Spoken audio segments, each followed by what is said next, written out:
प्रभु यीशु के जीवित समर्थी जलाली नाम में आप सबको जय यीशु मसीह की। जोर से बोल सकते हैं जय यीशु मसीह की। मुस्कुराते हुए भी बोल सकते हैं जय यीशु मसीह की।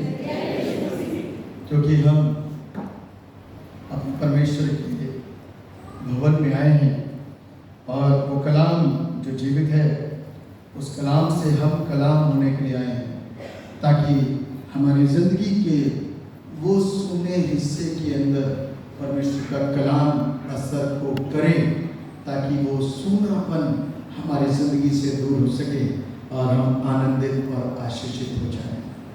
इससे पहले कि हम वचन में अपने ध्यान को केंद्रित करें, अपनी आंखों को बंद करेंगे और दो हम एक साथ शरीक होंगे। सर्वशक्तिमान परमेश्वर, हृदय की गहराई से हम आपको धन्यवाद देते हैं जो आपने हम सबको प्रदान किया और अपने पवित्र हैकल में लेकर के आए, ताकि परमपिता हम उस वचन से जो जिंदा है, जिसको सुनने के द्वारा हमारे जीवन के अंदर बड़े परिवर्तन आते हैं, उन परिवर्तन को लेकर के आओ, ताकि हमारी जिंदगी खूबसूरत हो सके और महिमा से प्राप्त हो। सब बातों में आपके नाम को धन्यवाद देते हैं। दुआ को उद्धार करने वाले मुक्तिदाता प्रभु यीशु नासरी के नाम में करके मांग लेते दिल से सुनिए और कबूल कीजिए। आमीन। जमायत में वाली अपने स्थान पर बैठ जाए। परमेश्वर का धन्यवाद देते हैं कि वो हमको और आपको बेइंतहा मोहब्बत करता है और इसलिए उसने एक दिन रखा, आदम और हवा के पास तो ले लिया था, है ना? आदम और हवा के पास में डेली आता था और आदम दौड़ता हुआ अपने क्रिएटर के पास, अपने बाप के पास, अपने परमेश्वर के पास दौड़ करके उसकी उपस्थिति में खड़ा हुआ करता था।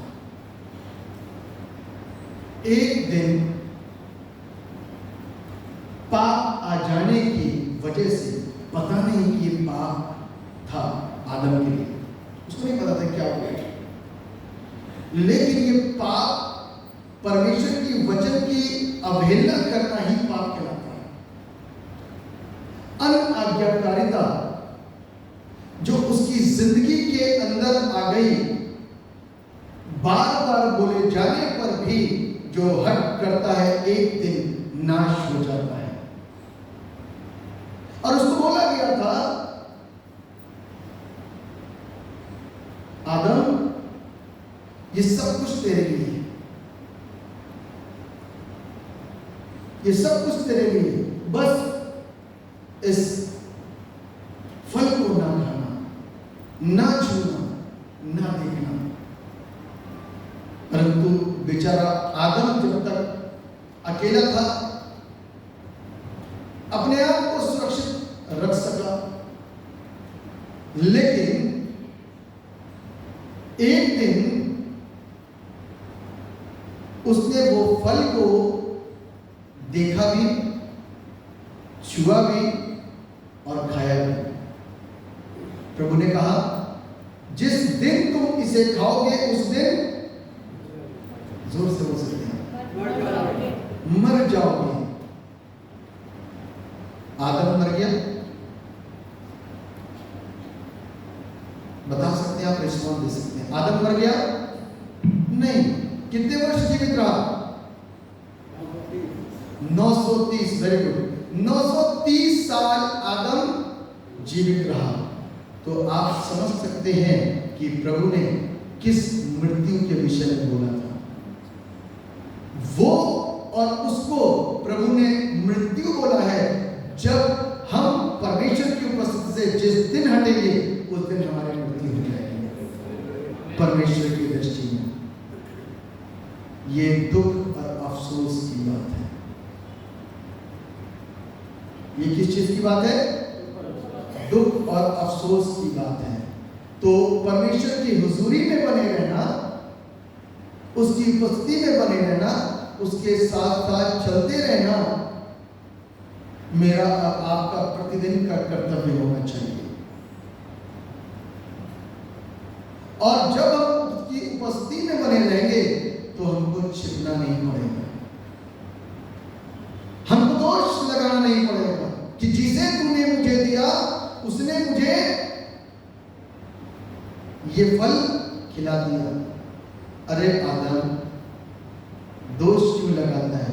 तू खुद कमजोर पड़ा था, तो वेट कर रहा था कोई दिन आए उसके सहारे से फल खा लो। आज की तारीख में सहारे से काम ज्यादा होता है, आज की तारीख में सहारे से ज्यादा काम होता है। बातों में मैनिपुलेट करना हमको बहुत अच्छी तरीके से आता है, किसी के कंधे पर बंदूक रख के चलाना हमको बहुत अच्छी तरीके से आता है। ये मत समझिएगा कि कुछ दिखता नहीं। आदम सोचा था प्रभु को कुछ पता नहीं, लेकिन आदम के साथ, हवा के साथ बहकाने वाले तीनों को सजा मिली। तो ऐसा नहीं हो सकता कि हम परमेश्वर की निगाहों से और उसकी दृष्टि से बच जाएं, संभव नहीं। इसीलिए जब परमेश्वर के भवन में भजनकार कहता है, जब किसी ने मुझसे कहा चलो यीशु के घर को, तो मेरा मन आनंदित हुआ। तो जब परमेश्वर के भवन में आते हैं ना, तो थोड़ा सा मुस्कुराते हैं, मुरझाए भी ना बैठे,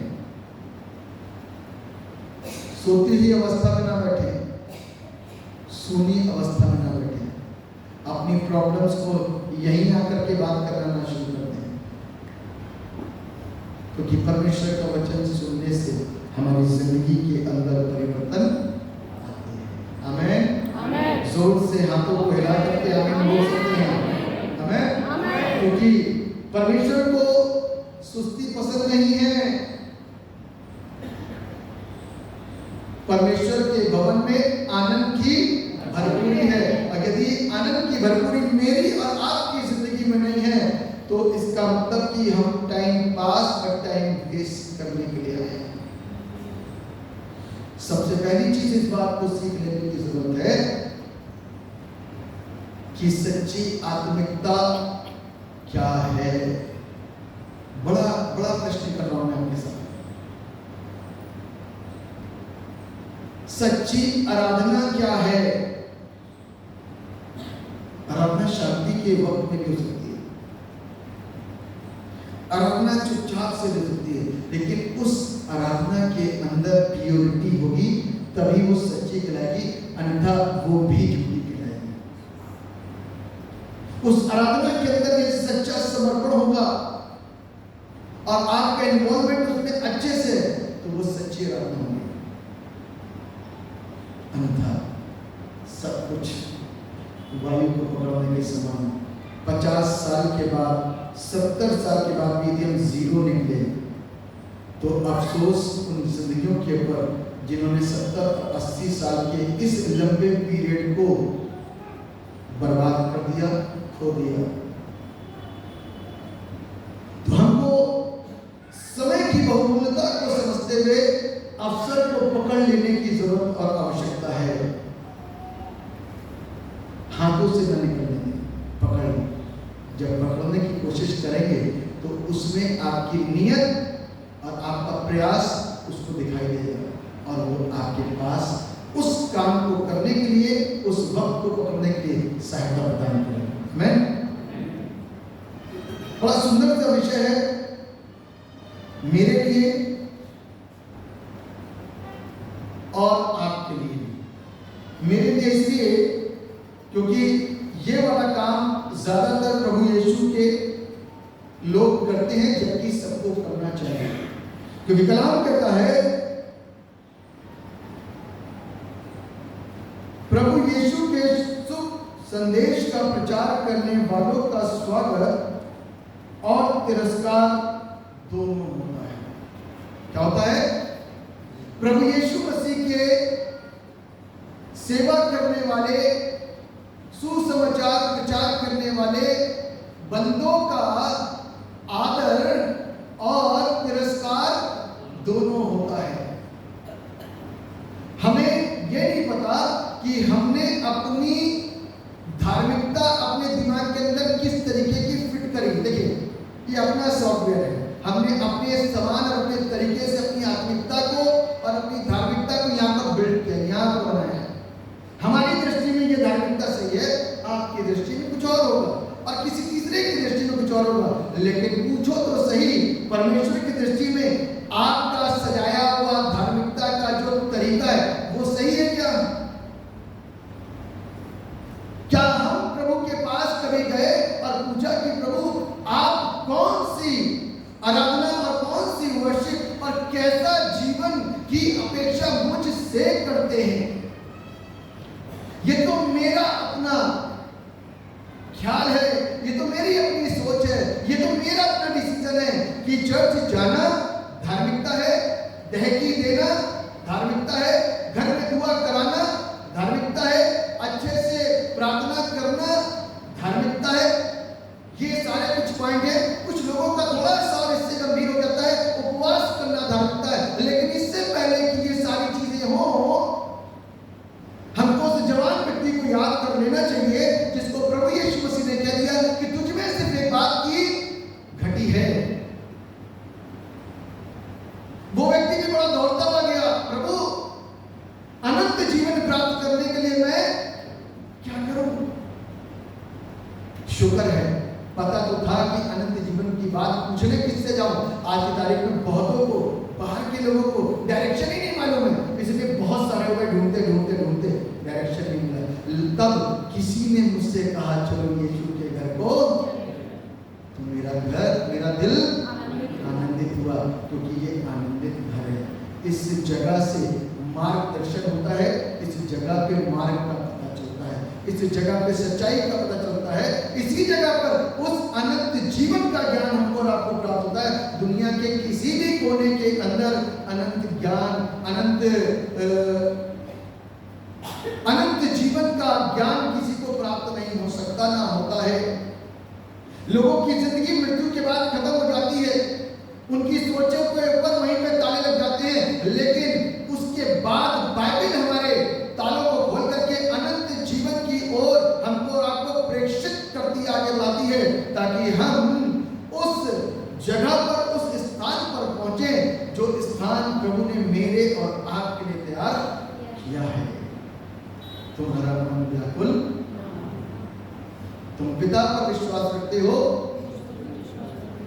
मेरे पिता के घर में बहुत से रहने के स्थान हैं, यदि ना होते तो मैं जाता हूं तुम्हारे लिए, ताकि जहां मैं रहूं, this is the love of God. ये परमेश्वर का प्रेम है, ये परमेश्वर का प्रेम है, जिस प्रेम को हमको उसके नजदीक आने से पता चलेगा। दूर दूर से प्रेम का पता नहीं चलता। दूर की चीजें तो बहुत खूबसूरत से समझ आती हैं, दूर की चीजें तो बहुत खूबसूरत नजर आती हैं, इसीलिए दूर दूर से जब अट्रैक्शन होता है ना, उसके बाद में कहते हैं लव मैरिज। लेकिन उसी लव मैरिज के बाद में क्या होता है? ज्यादा समय नहीं बीतता, वही लव हेट, नफरत में तब्दील हो जाता है, और उस समय के बाद सेपरेशन हो जाता है और कोर्ट जाते हैं, डिवोर्स हो जाता है। इसको बोलते हैं attraction and affection. This is not true love. इसीलिए आज हमारा अपने परमेश्वर के साथ में क्या अट्रैक्शन है कि he is a healer and he is a creator, कि उसके साथ में एक सच्चा प्रेम है। सच्चे प्रेम के लिए उसके नजदीक आने की जरूरत, उससे भागने की जरूरत नहीं। जब हम उसके निकट आते हैं तो वो हमारी और आपकी जिंदगी को कैसा बनाता है? खुशनुमा, आनंदित, और उसके वचन के द्वारा जो हमको और आपको एनर्जी मिलती है, जो ताकत मिलती है, जो सामर्थ मिलती है, वो वर्णन से बाहर, वही कमाइयां बन जाती है। आमीन। तू चंगा कर, तू मेरा तब ये वाले अल्फाज निकल जाते हैं जुबान से, वरना जो इस प्रेम को नहीं जानते तो वो दोष लगाते हैं, ए प्रभु हमने तो तुझसे रो रो करके प्रार्थना करी लेकिन तूने हम पर तरस नहीं खाया, हमारा जन, हमारा बच्चा, हमारा अजीज बीमार है, चंगा नहीं हो रहा।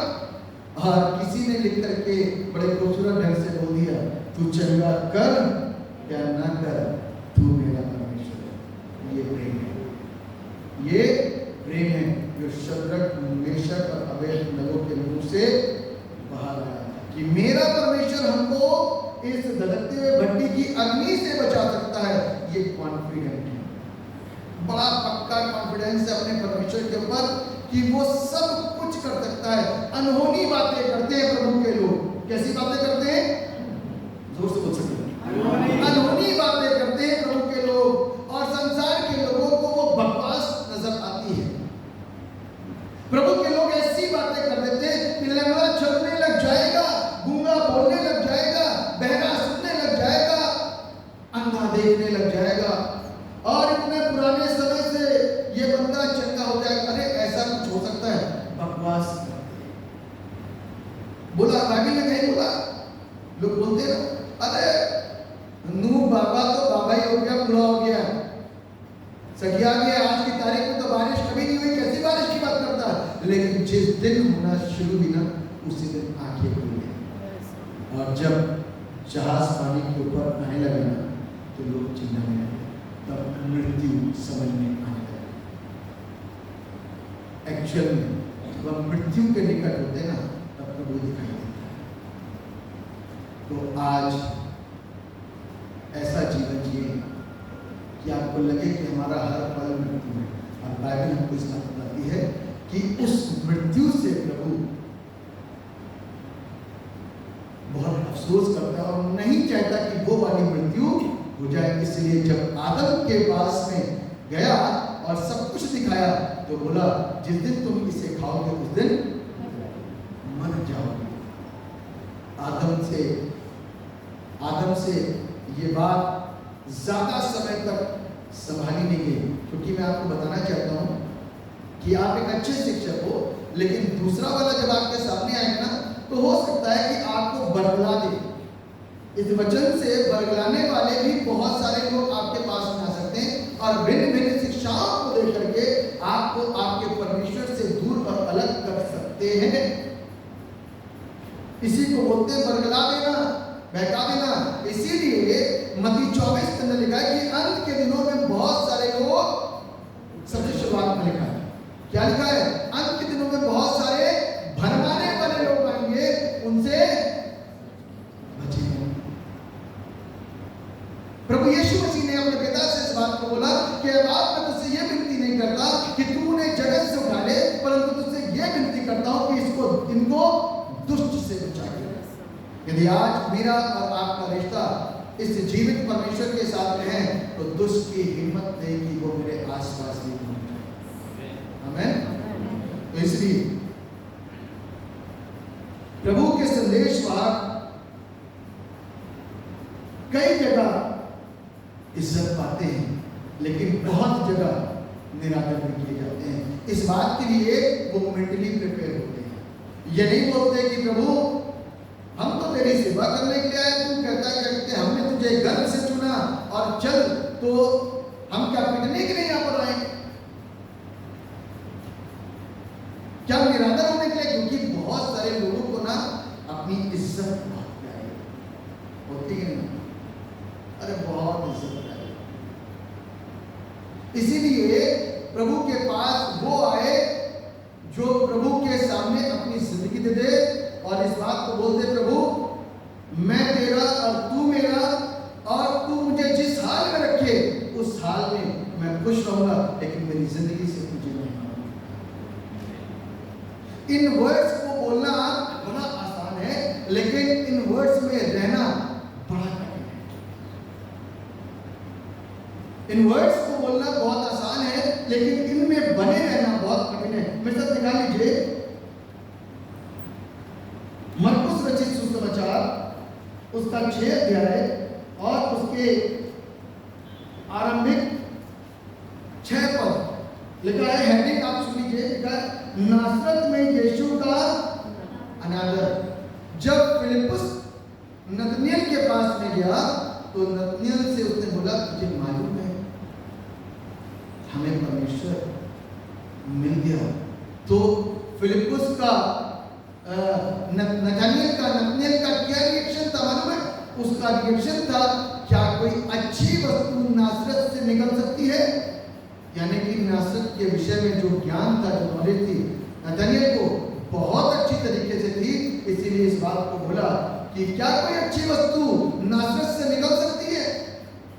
तो ये फिलिप्पुस ने उससे बोला चल कर देखें। ये वही नासरत शहर का यीशु नासरी जो कहलाया, दुष्ट आत्माएं बार बार इसको इसी डेजिग्नेशन से, इसके शहर से, इसकी पहचान को दिला करके बोलती हैं, हे यीशु नासरी मुझ पर दया कर, मुझे मत मार।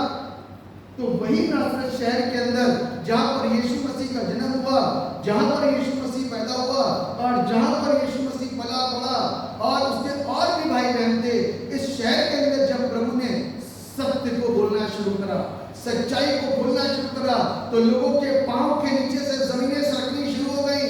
जब उसने बोला ये तुम गलत करते हो, ये सही है, ये तुम गलत करते हो, ये सही है, सेम उसी वक्त के अंदर, उसी समय के अंदर लोगों के अंदर तुरंत क्वेश्चन मार्क आ गए और इस बात को बोलने लग गए और कहने लग गए ये कौन सा ज्ञान है जो उसको दिया गया है? कैसे सामर्थ्य काम इसके हाथों से प्रकट होते हैं? क्या ये वही बड़ाई नहीं जो मरियम का पुत्र और याकूब और योसेस और यहूदा और शमौन का भाई है? क्या उसकी बहनें यहाँ हमारे बीच में नहीं रहती? इसलिए उन्होंने उसके विषय में ठोकर से वो खाता है जिसको ध्यान नहीं। यदि प्रभु के साथ में संबंध अच्छे होते ना तो जाकर के इनकी जैसी बातें ना करता, निकोदेमस जैसी बातें करता। कैसी बातें करता? निकोदेमस जैसी। निकोदेमस ने मालूम क्या बोला था? निकोदेमस ने जाकर के इस बात को बोला था जो तू करता है तेरे साथ परमेश्वर ना हो तो कभी कर नहीं सकता। किसी को तो पता है कि ये सारे काम परमेश्वर की सहायता से और उसके द्वारा। इसीलिए आपको मालूम है कि यहाँ पर लिखा हुआ है यीशु ने उनसे कहा भविष्यवक्ता का अपने देश और अपने कुटुंब और अपने घर को छोड़ और कहीं भी निरादर नहीं होता। प्रभु का कलाम यहाँ से आज सारे प्रभु के दासों को ये आह्वान देता है कि प्रभु के लोगों का निरादर उसके घर में सबसे पहले, उसके घर में सबसे पहले होता है, उसके अपने लोगों में सबसे पहला होता है, उसके अपने शहर में सबसे पहले होता है, उसके अपने परिवार में सबसे पहले होता है। क्यों? क्योंकि उन्होंने उसको बचपन से बड़े होते हुए देखा और कभी भी एक धारणा हमेशा बन जाती है कि ये तो अच्छा नहीं था बचपन से, इसके माँ बाप अच्छे नहीं थे, तो ये कैसे अच्छा हो सकता है? इसी चीज को हनन्याह ने बोला था जब यीशु ने हनन्याह को बोला जाओ जाकर के शाऊल के सर पर हाथ रख करके क्या कर दे? दुआ कर दे। शाऊल को तो हमेशा सताते हुए देखा गया, शाऊल को तो हमेशा मारते हुए देखा गया, शाऊल को तो हमेशा लोगों को तड़पाते और परेशान करते हुए देखा गया, तो उसकी धारणा नहीं बदल पा रही थी। लेकिन ये अच्छी बात थी कि वो यीशु पर विश्वास करता था। जैसा वो आज्ञा दिया वो गया और उसके सर पर हाथ रख के प्रार्थना करी और उसकी आंखें खुल गई। तो आज थोड़ी सी धारणा को बदलने की जरूरत है। हम इस बात को अच्छी तरीके से जानते हैं कि कई बार सारी चीजें जैसे बाइबल के अंदर लिखी हैं नहीं हो पाती, लेकिन बहुत बार वचन के अनुसार ही चीजें होती हैं। क्यों? क्योंकि जिस चीज को मैं बताने वाला हूँ बाइबल में लिखी बातों का मतलब कि कई बार इंसान पाप के स्वभाव में जिंदगी की शुरुआत करता है और मरता भी उसी में। बीच का जो समय होता है ना वो धोखा देने वाला होता है, वो बना हुआ जीवन होता है, बनावटी जिंदगी होती है, इसलिए लोग धोखा करते हैं। लेकिन जिसके ऊपर परमेश्वर की दया है वो अपने काम को किसी रीति से और किसी भी तरीके से करवा लेता है। इसीलिए यहाँ पर हम और आप देखते हैं प्रेरितों के काम की पुस्तक उसके 17वें अध्याय के अंदर लिखा हुआ है, उसके 17वां अध्याय और उसके पहले पद से थिस्सलुनीके नगर में यहाँ लिखा हुआ है,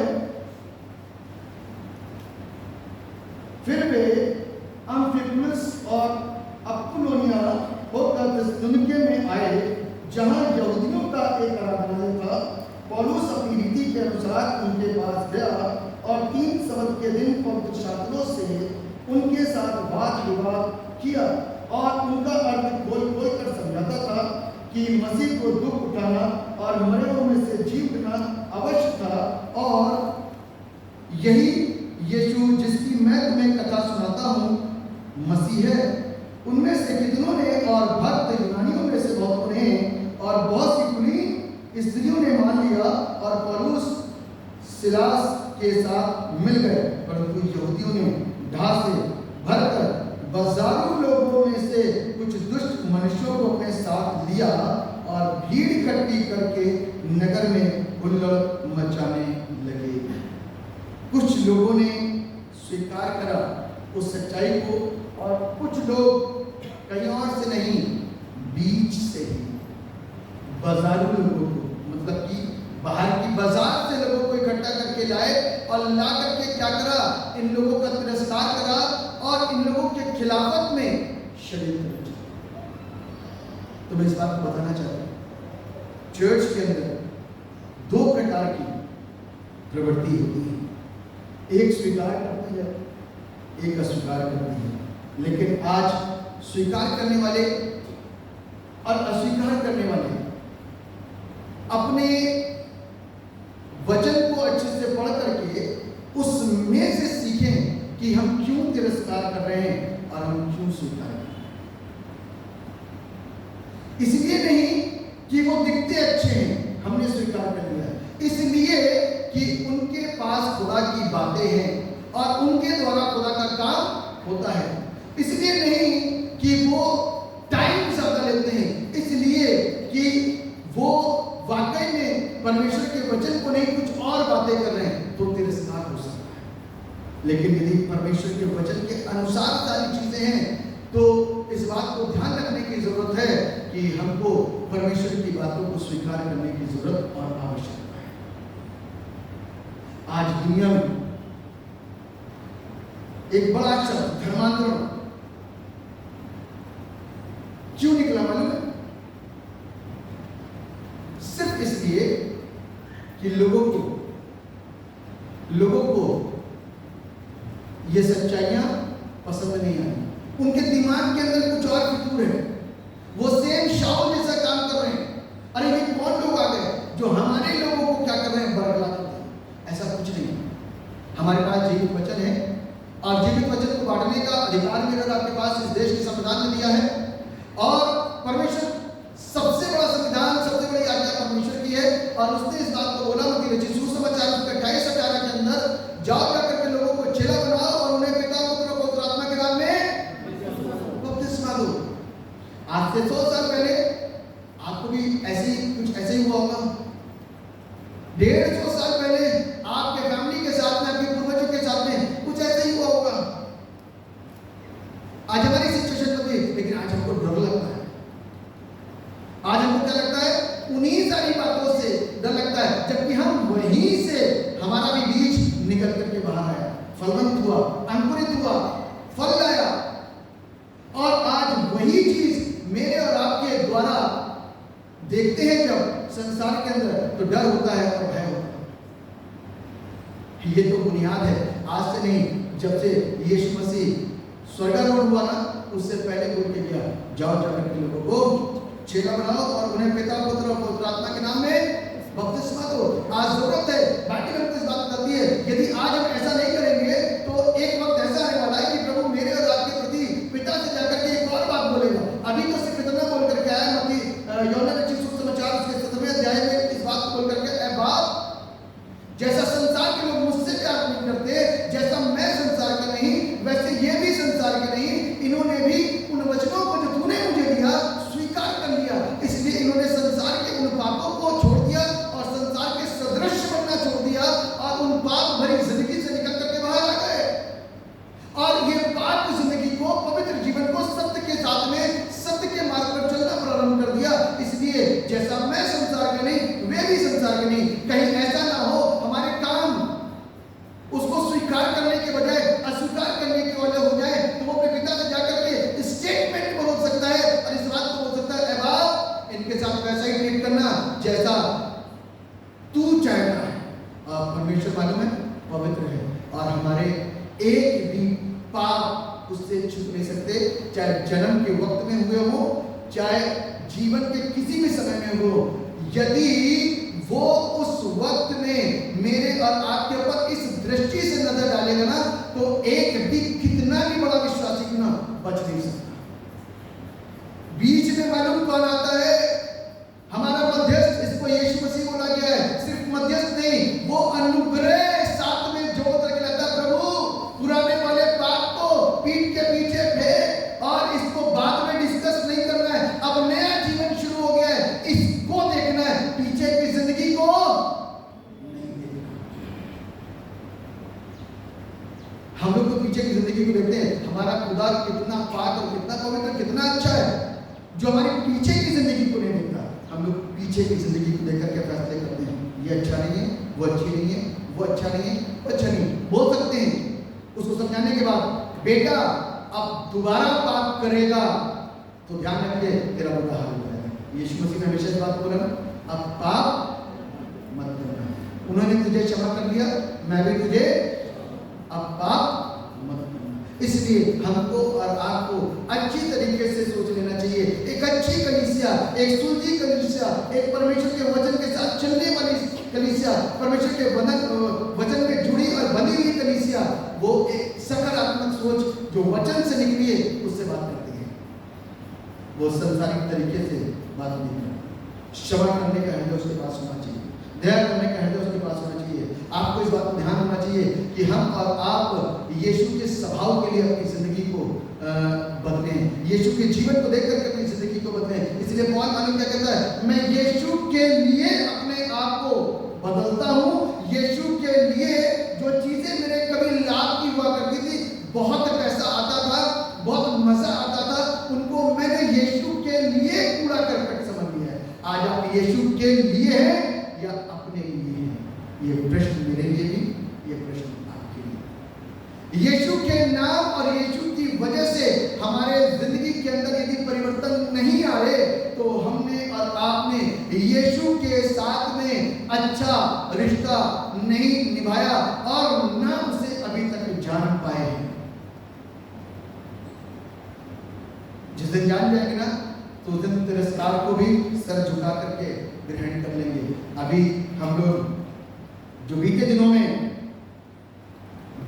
में जो एक प्रॉब्लम परसिक्यूशन हमारे झाझरा के आसपास के गांव में हुआ, नमोदा गांव करके था, ना हुआ, जिसके चलते हम लोग के क्लर्जी कुछ लोग मिल करके अपने गवर्नर से मुलाकात करें और गवर्नर साहब ने जब उनसे मुलाकात हुई तो उन्होंने ये स्टेटमेंट दिया कि मैंने 8 बार बाइबल पढ़ी है। कितनी बार? लोग समझ सकते हैं, 8 बार। किसने पढ़ी है? कौन है मालूम है? गवर्नर गुरमीत सिंह जी। और आप समझ सकते हैं किस विश्वास से हुआ है, लेकिन उस विश्वास के व्यक्ति ने 8 बार बाइबल पढ़ी है। और जब 8 बार बाइबल पढ़ी तो बाइबल को अच्छी तरीके से जानते हैं और मौका मिलने पर जहाँ पर वो थे तो चर्च में संडे को जाकर प्रचार करते थे। इसलिए जो बात, जो मेमोरेंडम लेकर के हमारा गए थे, वहाँ पहुँचे थे, तो उन्होंने इस बात को बोला कि ये चीज़ों के लिए तो आपको ध्यान रहने की जरूरत है, सहना भी पड़ेगा। कुछ चीज़ों को उन्होंने सपोर्ट दिया, लेकिन बाइबल के जानकार परमेश्वर के वचन के द्वारा ही बात करते हैं। और उन्होंने हम लोगों को जाकर के ये सीख दे दी कि ये तो होना ही है, ये तो होना ही है। आप समझदारी के साथ सब काम करें। एक वो व्यक्ति जो कोई और विश्वास है, आपके विश्वास को कितना अच्छी तरीके से जानता है, मेरे विश्वास को कितना अच्छी तरीके से जानता है, लेकिन हम और आप अपने परमेश्वर को शायद कम जानते हैं, आज जानने की जरूरत। तो इसलिए आदर और निरादर की कोई चिंता नहीं होती। आदर और निरादर की कोई चिंता चिंता नहीं होगी। इसीलिए हम और आप अपने आप को मेंटली प्रिपेयर कर लें कि ये चीज़ें तो आएंगी और हमको और आपको सताएंगी भी, क्योंकि बाइबल के अंदर लिखा है मत्ती रचित सुसमाचार उसका 5वां अध्याय और उसके 10वें और 11वें पद में कि जो मेरे नाम के कारण सताए जाते हैं डायरेक्ट एंट्री, आमीन। और ऐसे वैसे लोग सताए नहीं जाते हैं जो दो तरीके से चलते हैं, ऐसे लोग सताए नहीं जाते।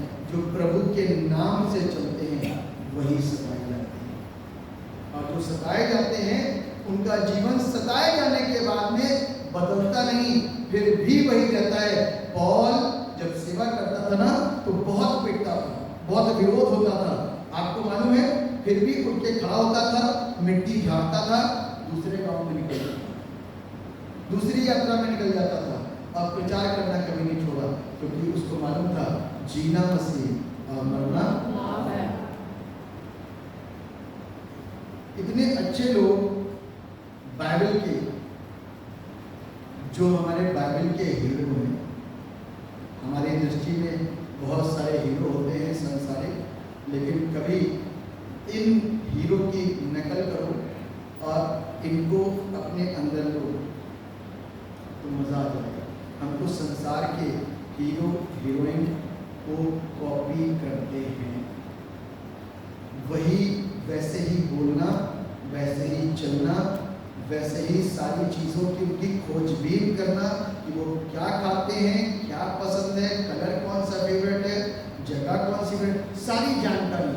प्लीज अपने हीरो और हीरोइन को बदल दीजिए।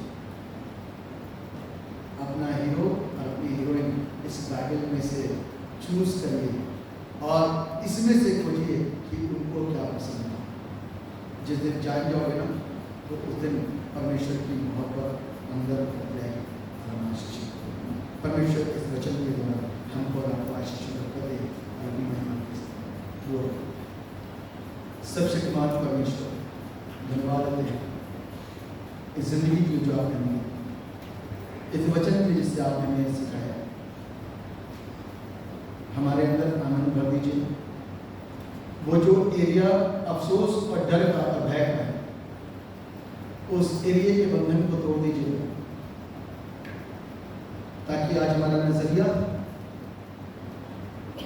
बदल सके, हमारी सोच बदल सके, हमारे कार्य बदल सके, हमारी आदतें बदल सके, नई दिशा में चले, नई दिशा में सोचें, नई दिशा में अपने विश्वास की स्तर पर ऊंचा करें, ताकि हमारे जीवन का आनंद दुनिया की कोई ताकत किसी भी परिस्थिति में हमसे छुड़ा ना पाए, और मसीह की मोहब्बत दुनिया की कोई भी परिस्थिति हमसे अलग नहीं कर सकती। परमेश्वर आप सहायता करेंगे तो आपके वचन को सीखने के द्वारा हम बल पाएंगे और नई एनर्जी के साथ में अपने विश्वास को एक बार फिर से रेटिफाई करेंगे, अपने बपतिस्मे के ऊपर ध्यान देंगे, प्रभु के साथ जो प्रभु भोज में पार्टिसिपेट करते हैं सोचेंगे कि यह औपचारिकता है कि वाकई में उसके उस कष्टों में उसके साथ शरीक है, उसके मर्म में उसके साथ शरीक है, और इस बात कि मैं उसके दुख के मर्म में उसके साथ एक साथ शरीक हूं। हमारी आत्मिकता और हमारी धार्मिकता औपचारिकता ना रहे,